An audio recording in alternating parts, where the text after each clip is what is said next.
កុំឲ្យអនាគតរបស់យើងខ្ទេចដោយសារការសម្រេចចិត្តណាមួយខុសហើយខ្ញុំសូមទទូចឲ្យលោកឪពុកខ្ញុំជឿជាក់ថាមិនមែនឪពុកម្ដាយមិនដឹងថាកូននៅទីណាទេហើយក៏សូមស្នើឲ្យថាឲ្យស្នងការខេត្តបាត់ដំបង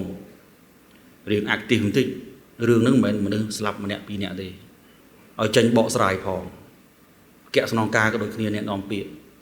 ដោះស្រាយដល់ណាហើយដើម្បីប្រជាពលរដ្ឋក៏ឲ្យគាត់រៀងស្ងប់អារម្មណ៍បន្តិចព្រឹកមិញសម្ដេចមហាវត្តប្តីក៏បានដាក់ចូលក្នុង Facebook របស់លោកដែរបាទឥឡូវព្រឹកមិញក៏បានតាក់ទងទាំងអត្តសញ្ញាណជាមួយអាដាមតុកណេតនិងអគ្គនាយកដ្ឋានតវ៉េសបាទឥឡូវដាក់ blacklist មិនឲ្យហោះចេញឬមួយមិនឲ្យចេញពីប្រទេសកម្ពុជាហើយពីមកទេគឺសូមស្នើឲ្យមានការបិទ account ធនាគារនិងដាក់ទណ្ឌកម្មនានាទៀតត្រូវទទួលខុសត្រូវយើងធ្វើខុសហើយអារត់កិច្ចហ្នឹងឥឡូវកិច្ចតាណាទៀតឥឡូវមកដល់ម៉ោងនេះកិច្ចបានមួយរយៈចុងក្រោយគង់ជាប់ដែរចុះបើយើងមកឲ្យដោះស្រាយឲ្យទៅ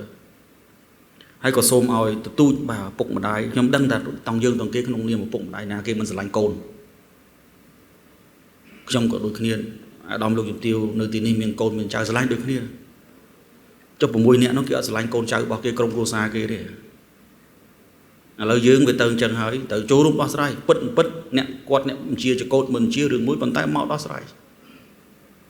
ចាំបាច់រត់បើយើងខុសយើងចាំបាច់រត់ទេអញ្ចឹងខ្ញុំបានលើទៅដល់លោកឪពុករបស់គាត់ហើយ